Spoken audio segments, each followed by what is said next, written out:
Buddy had been staring at the same corner of the living room wall for almost 3 hours when Claire finally realized something was terribly wrong. The golden retriever wasn't barking, whining, or pacing the way he normally did when he felt nervous. He just stood there completely still, trembling softly beneath the pale morning light coming through the apartment window. Then suddenly, without warning, Buddy backed away from the wall as if he had seen something terrifying there. Claire froze on the spot. Her coffee mug slipped slightly in her hand as the dog stumbled backward across the hardwood floor, bumping into the couch before letting out a frightened cry that made her chest tighten instantly. "Buddy?" she whispered, rushing toward him. But the moment she reached out, Buddy flinched hard and turned his face away from her like he didn't recognize her voice anymore. Just 24 hours earlier, everything had felt like a miracle. After nearly 4 years of blindness, Buddy had finally undergone the risky eye surgery that veterinarians said might restore part of his vision. Claire had spent months raising money online, selling old furniture, even taking extra night shifts at a grocery store just to afford the operation. Thousands of strangers had followed Buddy's story. Millions had watched the emotional clips of the blind dog carefully counting steps through the apartment, memorizing every corner by scent and sound alone. People everywhere wanted the same happy ending. And yesterday morning, when Dr. Mason Reed carefully removed the bandages from Buddy's eyes, it seemed like that miracle had finally arrived. At first, Buddy blinked rapidly at the bright clinic lights before staring directly at Claire for the first time in years. His tail wagged wildly. The nurses cried. Claire collapsed into tears while hugging him so tightly she could barely breathe. The video spread across social media within hours. Everyone called it the sweetest dog reaction they had ever seen. But something changed after they brought him home. At first it was subtle. Buddy refused to walk into dark rooms. He stopped sleeping beside Claire's bed like he always had before. Then he began, staring silently into empty spaces around the apartment, his body stiffening for no clear reason. Around midnight, Claire woke up to the sound of Buddy growling softly at the hallway mirror. The dog stood frozen in front of his own reflection, ears pinned back, shaking so hard his collar rattled. "Buddy, it's just you," Claire whispered gently while kneeling beside him. But Buddy kept staring at the mirror with wide, terrified eyes as if he truly believed another dog was trapped inside it. By sunrise, things became even stranger. Buddy suddenly refused to look directly at Claire's face. Every time she stepped closer, he lowered his head nervously and backed away. It was almost as if the dog who had waited years to see his owner again was now afraid of the very thing he had wished for most. Claire grabbed her phone with trembling hands and called Dr. Mason immediately. But before the veterinarian could answer, Buddy slowly turned toward the front door of the apartment and let out the deepest, most frightened growl Claire had ever heard in her life. Claire barely slept that night. Every small sound inside the apartment made her sit upright on the couch and glance toward Buddy lying near the kitchen doorway.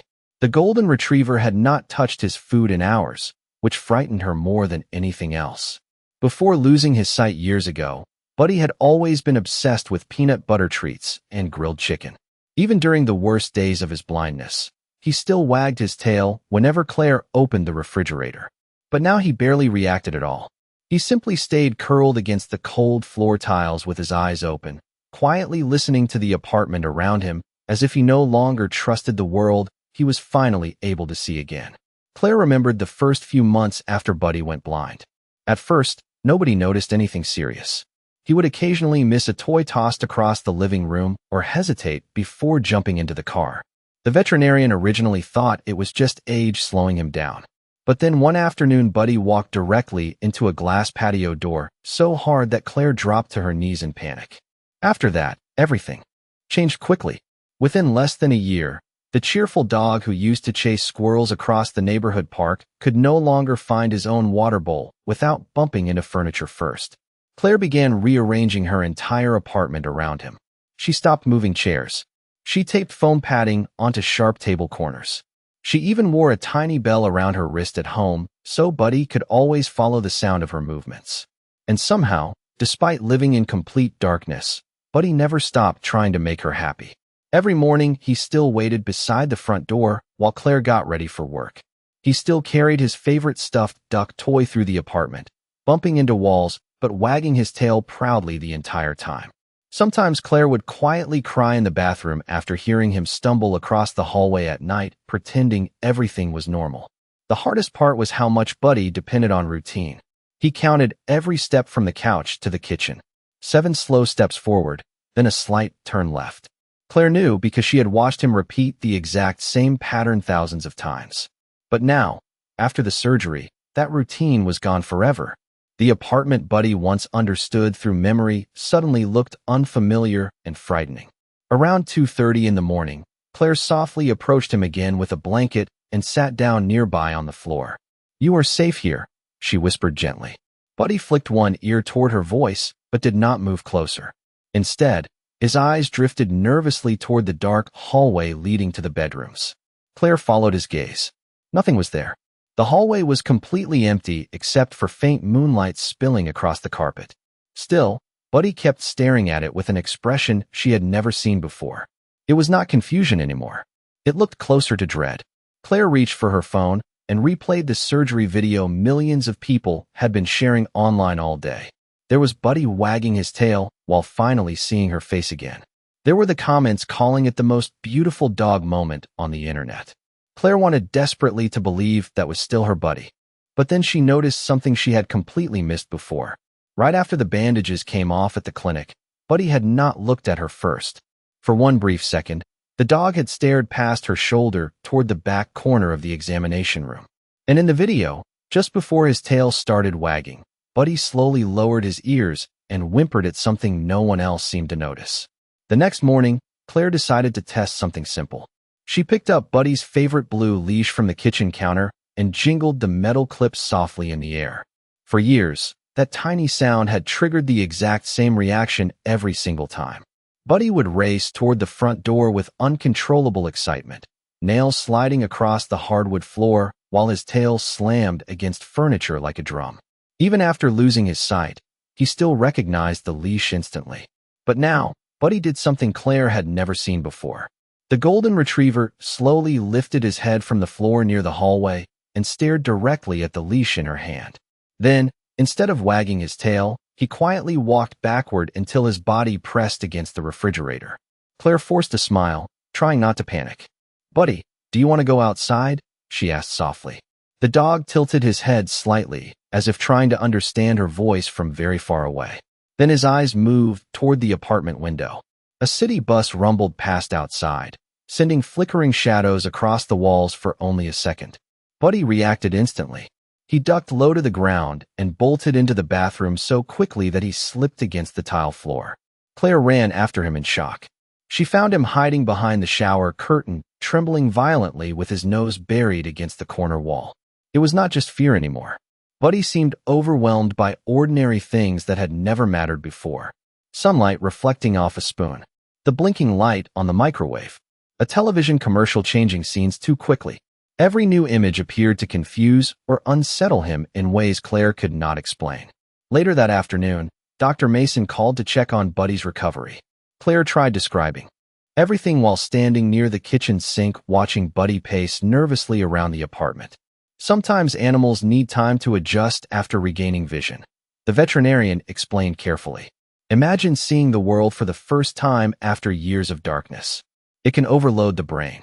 Claire wanted desperately to believe him, but then Buddy suddenly stopped pacing. The dog froze beside the hallway closet and slowly lifted one paw into the air. Claire noticed his ears twitching, not toward a sound, toward the closet itself. Buddy crept closer inch by inch until his nose almost touched the door. Then he gave a low, uncertain whine and backed away again. 10 minutes later, he returned to the exact same spot and repeated the behavior. Sniff, pause, retreat.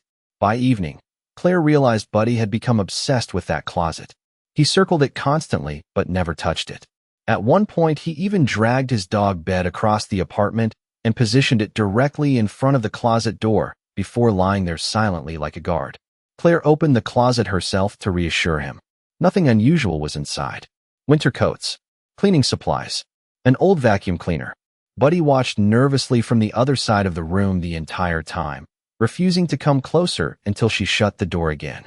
Around 9 o'clock, Claire finally convinced herself she was overreacting. She ordered takeout, turned on soft music, and tried to create a calm atmosphere for Buddy. For nearly an hour, the apartment stayed quiet. Then the power flickered once. Just a brief pulse of darkness before the lights returned. And the moment they did, Buddy suddenly sprang to his feet and began barking furiously at Claire for the very first time in his life. Claire dropped her drink the moment Buddy started barking at her. The sharp sound echoed through the apartment so suddenly and aggressively that it barely felt real. For years, Buddy had been the gentlest dog anyone knew. Even as a puppy, he never barked at strangers, delivery drivers, or loud neighbors. During the long, painful years of blindness, he became even calmer, relying completely on Claire's voice to feel safe. But now his barking sounded frantic and desperate, almost panicked. Buddy kept backing away from her while growling under his breath, his eyes darting nervously between Claire and the hallway closet again. "Buddy, stop," Claire whispered shakily, trying not to cry. But the dog barked even louder this time, forcing her to step backward in fear. Within seconds, someone pounded on the apartment wall from next door. Then came another knock. "Everything okay in there?" a man shouted through the hallway. Claire quickly apologized through the door while trying to calm Buddy down, but the dog refused to settle. Every time Claire moved closer, Buddy barked harder as if trying to keep distance between them. Eventually, he darted toward the front door and stood directly in front of it, body stiff and trembling. Claire had no idea what to do anymore. The next morning, she called Dr. Mason again and begged him to see Buddy immediately. At the clinic, Buddy behaved completely differently around everyone else. He did not bark at the nurses. He did not growl at strangers. He sat quietly beside Claire's chair with his ears lowered while she nervously explained the past 24 hours. Dr. Mason listened carefully before kneeling beside the dog. Sometimes after major sensory changes, animals can develop anxiety responses, he explained gently. The brain struggles to process all the new visual information. Claire nodded slowly, but something still felt wrong. Buddy was not reacting randomly. The fear always seemed connected to specific moments or places, especially the hallway closet, especially the apartment at night. Dr. Mason recommended keeping Buddy under observation at the clinic for a couple of days so specialists could monitor his behavior. Claire hesitated immediately. Buddy hated unfamiliar places. Even before surgery, he always became anxious whenever she left him overnight anywhere. But as if sensing the conversation, Buddy suddenly stood up and pressed tightly against Claire's legs. His breathing quickened. Then, to everyone's surprise, he grabbed the sleeve of Claire's hoodie gently between his teeth and tried pulling her toward the exit door. One of the veterinary assistants exchanged worried glances with Dr. Mason. "That attachment behavior can become unhealthy after traumatic changes," she said softly. Claire looked down at Buddy, whose body was visibly shaking now. He was not acting aggressive. He looked terrified. But the harder Claire tried to comfort him, the more distressed he became. Finally, Dr. Mason sighed carefully before speaking again. "Claire, I think separating him briefly may actually help him reset emotionally. Right now, he seems overstimulated and dependent on your reactions." The words hit Claire harder than she expected. Buddy had trusted her through years of darkness. She was the only thing in his life that never changed. And now everyone was telling her the best thing to do was leave him behind. Claire knelt beside him and stroked his head gently while fighting tears. "It is only for 2 nights, she whispered softly. Buddy immediately whimpered and pressed closer against her chest. Then something happened that made the room fall silent. Slowly, very carefully, Buddy lifted one paw and placed it directly over Claire's hand, as if begging her not to leave him there. But despite the guilt twisting in her stomach, Claire finally looked up at Dr. Mason and quietly agreed to sign the overnight observation forms. Buddy refused to let go of Claire's sleeve until the very last second. Even after the veterinary technician gently guided him toward the observation room, the golden retriever kept turning his head back toward her with growing panic in his eyes. Claire stood frozen near the reception desk, fighting the urge to cancel everything and take him home immediately. But Dr. Mason reassured her again that the separation was temporary and necessary. Eventually, the clinic doors closed behind Buddy, leaving Claire alone in the parking lot with a sick feeling she could not explain. That night, the veterinary staff monitored Buddy from a quiet recovery suite near the back of the building. At first, he behaved exactly the way everyone expected. He paced restlessly for almost an hour searching for Claire, whining softly whenever footsteps passed outside the room. Then, sometime after midnight, his behavior changed again. Instead of scratching at the door or crying to leave, Buddy suddenly became intensely focused on a small metal supply cabinet mounted beside the sink. The cabinet barely reached 4 feet high and contained nothing important beyond gauze, gloves, and cleaning products. Yet Buddy would not stop staring at it. One of the overnight assistants named Hannah noticed it first while updating medical charts. Every few minutes, Buddy approached the cabinet slowly, sniffed near the bottom corner, then backed away uneasily. At one point, he even dragged his blanket across the room and pushed it directly against the cabinet doors as if trying to cover them. "That is strange," Hannah muttered quietly. Most anxious dogs fixated on exits or people. Buddy seemed fixated on objects connected to reflections or polished surfaces. Earlier that evening, he had reacted nervously to the stainless steel food bowl too, refusing to drink water until staff switched it with a paper container. Around 1:30 in the morning, Hannah decided to dim the room lights to help Buddy relax.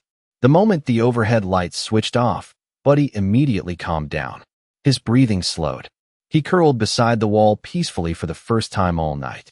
But the second Hannah turned the lights back on to leave the room, Buddy sprang upright again and stared directly at the cabinet with visible fear. That was when Hannah noticed something else. A faint reflection moved across the cabinet door as she stepped sideways near the light switch. Buddy tracked the reflection instantly with his eyes, then whimpered and retreated. Hannah paused. Slowly she moved again. The reflection shifted again too, and every single time it moved, Buddy reacted before the object itself even changed position. Her stomach tightened slightly. The next morning, she mentioned the behavior casually to Dr. Mason during rounds. Maybe the surgery made him sensitive to light patterns, the veterinarian suggested while reviewing Buddy's chart. But Hannah kept thinking about the way Buddy responded specifically to reflective surfaces, mirrors, shiny cabinets, windows at night, stainless steel bowls. It was too consistent to feel random. Later, that afternoon, she entered Buddy's room carrying fresh towels. The dog approached her cautiously, still anxious but calmer than before. As Hannah bent down to replace the water bowl, she accidentally dropped her employee badge onto the floor. The plastic ID card landed face up beneath the fluorescent lights. Instantly, Buddy recoiled hard against the wall and began trembling again. Hannah quickly picked the badge back up, confused at first. Then she realized the glossy protective covering on the badge had briefly reflected her face toward him. Slowly, Hannah crouched lower and tilted the badge carefully under the light once more. Buddy immediately shut his eyes and turned away as if terrified to look at it. Hannah stared at the dog in silence for several seconds before finally standing up and walking straight toward Dr. Mason's office. Because for the first time since Buddy's surgery, someone at the clinic was beginning to suspect the dog was not afraid of seeing the world again. He was afraid of seeing something else. Dr. Mason did not dismiss Hannah's concern this time.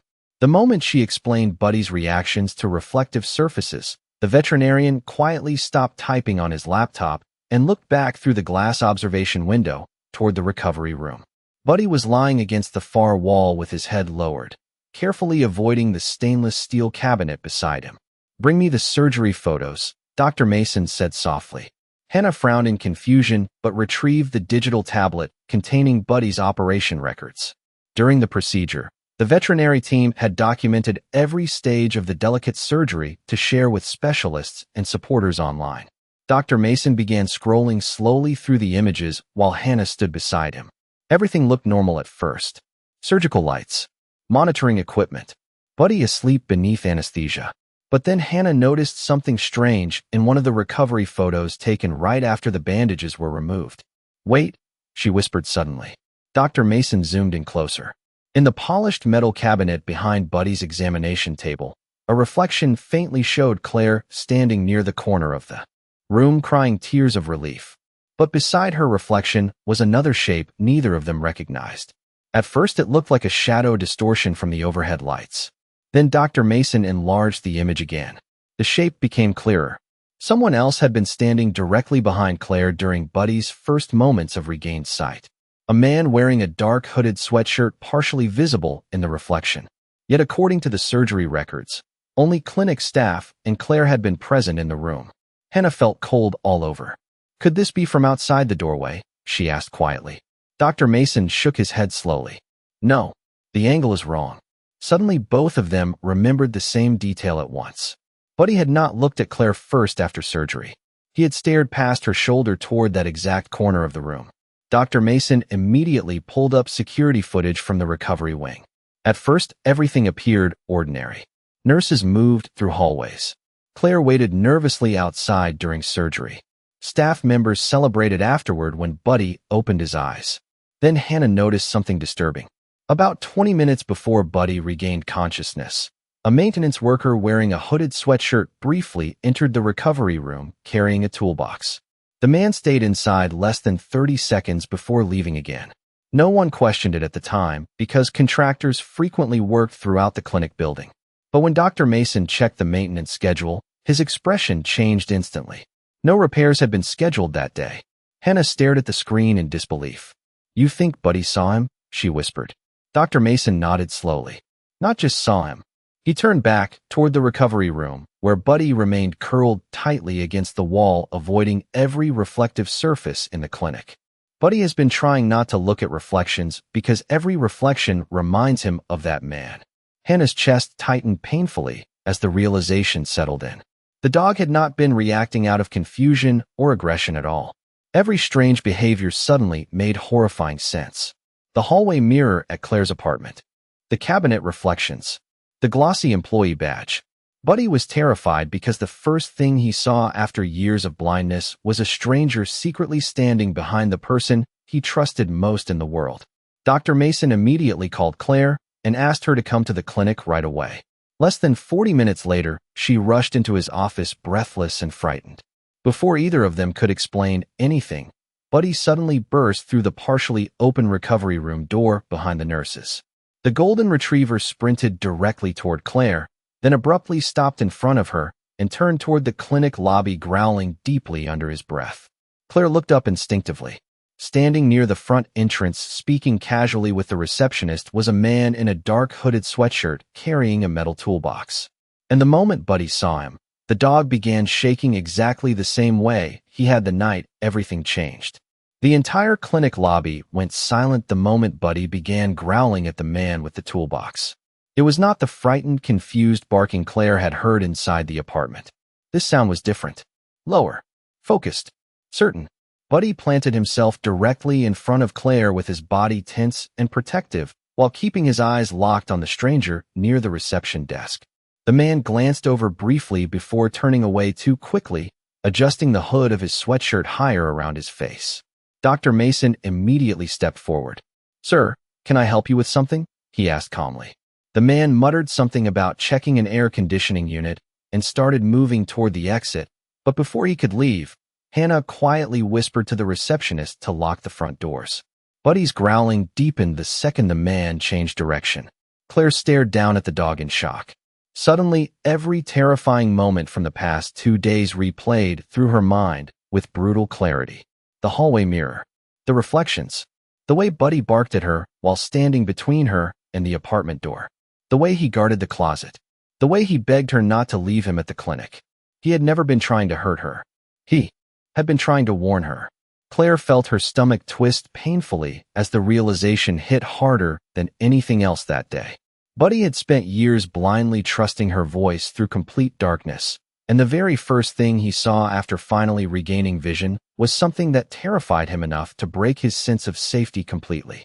Yet instead of understanding him, she had left him alone in a clinic because everyone thought he was unstable. Claire slowly dropped to her knees beside him while tears filled her eyes.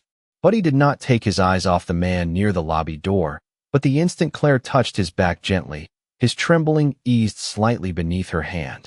I am so sorry, she whispered shakily. Buddy turned toward her for only a second, and Claire nearly broke apart emotionally seeing the exhaustion in his eyes. The dog looked like he had been carrying fear alone for days with no way to explain it to anyone. Meanwhile, Dr. Mason quietly questioned the man about his identity while staff checked clinic records again. Within minutes, they discovered the name he provided did not match any contractor scheduled to work in the building. The man suddenly became defensive and demanded to leave immediately, which only made the atmosphere more tense. Through it all, Buddy never stopped watching him. Hannah noticed something else too. Every time the man shifted position, Buddy subtly moved to stay between him and Claire. Not once did the dog try to attack or lunge. He only blocked the path over and over again like a living shield. Claire finally understood why Buddy had reacted so strongly to reflections. Reflective surfaces had become terrifying because they unexpectedly revealed the strangers standing behind people he loved. To Buddy, mirrors and windows no longer felt harmless. They felt like warnings. Claire buried her face against Buddy's neck while tears rolled freely down her cheeks. "You were trying to protect me the whole time," she whispered.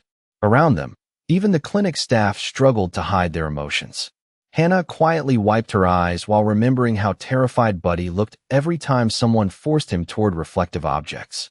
Dr. Mason himself looked deeply shaken, realizing they almost separated Buddy from the only person he trusted because they misunderstood his fear entirely.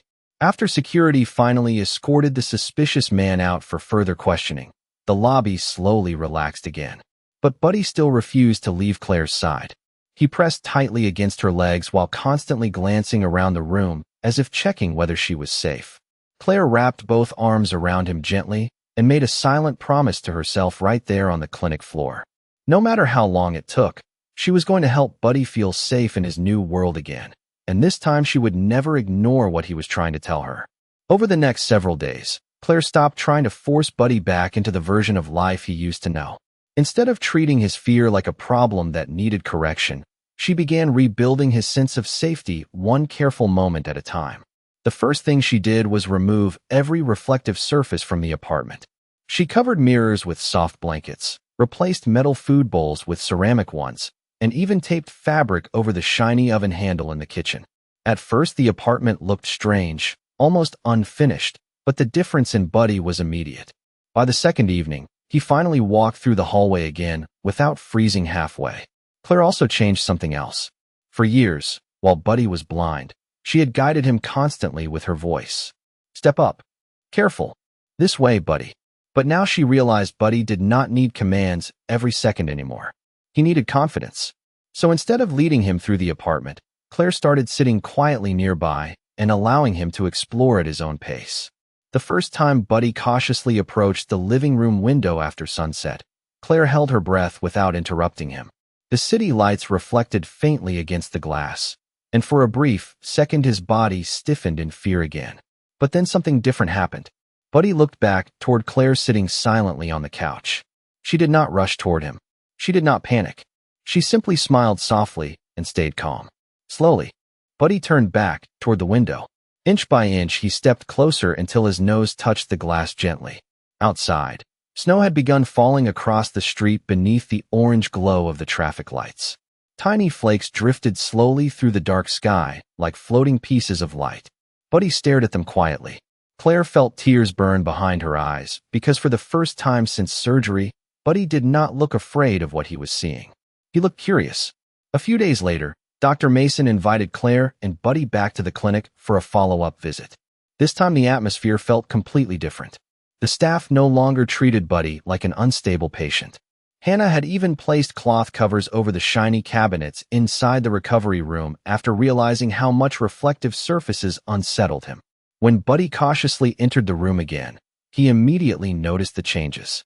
The polished metal cabinet that once terrified him was hidden beneath a soft blue blanket covered in little paw prints. His water sat inside a matte ceramic bowl instead of steel. Even the fluorescent lights had been dimmed slightly. Buddy stopped near the center of the room and slowly looked around. Then, for the first time since the surgery, his tail began wagging before anyone called his name. Hannah knelt nearby with tears in her eyes while Buddy carefully approached her. Instead of recoiling from her employee badge like before, he gently sniffed her hand and leaned against her knee for a few seconds. "He remembers who made him feel safe," Hannah whispered softly. Claire watched quietly from the doorway while Buddy continued exploring the room with growing confidence. Every few moments he glanced back toward her as if checking she was still there. But now the glances looked different. They were not filled with panic anymore. They looked trusting again. Before leaving the clinic, Dr. Mason handed Claire a small framed photograph taken right after Buddy's surgery. It was the moment everyone online had fallen in love with originally. Buddy seeing Claire for the first time. But now, After everything that happened, Claire noticed something she had missed before. Even while frightened, Buddy had still moved closer to her. Even while overwhelmed by a world he no longer understood, his first instinct had been to protect her. That night back at the apartment, Buddy climbed onto the couch beside Claire and slowly rested his head against her shoulder while snow continued falling quietly outside the window. And for the first time since opening his eyes after years of darkness, Buddy finally drifted to sleep without fear. Spring arrived slowly that year, melting the last patches of snow outside Claire's apartment one quiet morning at a time. As the city changed colors again, Buddy changed with it. Little by little, the fear that once followed him through every room began fading into something softer. Claire noticed it in the smallest moments first. The way he no longer avoided the hallway window at sunset. The way he stopped freezing whenever light reflected across the floor. The way he finally started carrying his stuffed duck toy around the apartment again like he used to before the surgery. But the moment that stayed with Claire forever happened nearly 3 months later on an ordinary Saturday afternoon. A local elementary school invited Dr. Mason to speak about animal care and recovery stories during a small community event. Hannah convinced Claire to bring Buddy along because so many people online still followed his journey. At first, Claire worried the crowded gymnasium might overwhelm him again. Children ran everywhere carrying balloons and paper crafts, while bright lights flashed from cameras and phones. Months earlier, Buddy would have panicked immediately. Instead, he stayed close beside Claire, calmly watching the noisy room with quiet curiosity. Several children slowly approached to pet him, while teachers explained his story in gentle voices. One little boy wearing oversized glasses sat cross-legged on the floor a few feet away, holding a crumpled drawing of Buddy he had made with crayons. The picture showed a golden dog standing in front of a window filled with stars. Buddy noticed the child almost instantly. Slowly, he walked over and lowered himself onto the floor directly beside him. The little boy smiled nervously and whispered, "He looks happy now." Claire felt her throat tighten hearing those words. Because for the first time since the surgery, Buddy truly did look happy again. Not excited. Not relieved. Safe. The little boy carefully held up the drawing while Buddy rested his chin gently on the child's sneaker. Then something unexpected happened. The gymnasium lights flickered briefly when someone plugged in extra equipment near the stage. Months ago, that sudden change would have terrified Buddy instantly. Claire felt her body tense, automatically waiting for him to panic. But Buddy only lifted his head for a moment before calmly glancing back toward her across the room. Claire smiled softly. Buddy wagged his tail once and settled back down beside the child. That single quiet moment hit Claire harder than anything else they had experienced together. Buddy was no longer searching every reflection for danger. He was finally looking at the world itself. Later that evening, after the event ended, Claire took Buddy to the small park near their apartment where he used to walk before losing his sight years ago. The sun had nearly disappeared behind the buildings, leaving the sky painted in soft shades of orange and blue. Buddy wandered slowly through the grass, stopping every few feet to watch birds drifting overhead or tree branches moving in the wind. Claire sat quietly on a bench nearby, letting him explore without guidance. After several minutes, Buddy suddenly turned and trotted back toward her, carrying something carefully in his mouth. It was the old silver bell bracelet Claire used to wear around her wrist during his blind years, so he could always find her by sound. She had forgotten it inside her jacket pocket earlier that day. Buddy gently placed the bracelet onto Claire's lap and rested beside her feet. Claire stared down at it silently while tears filled her eyes again. For years she believed she had been the one guiding Buddy through darkness. But in the end, Buddy had been leading her too. Sometimes the purest hearts do not need words to show us what matters most.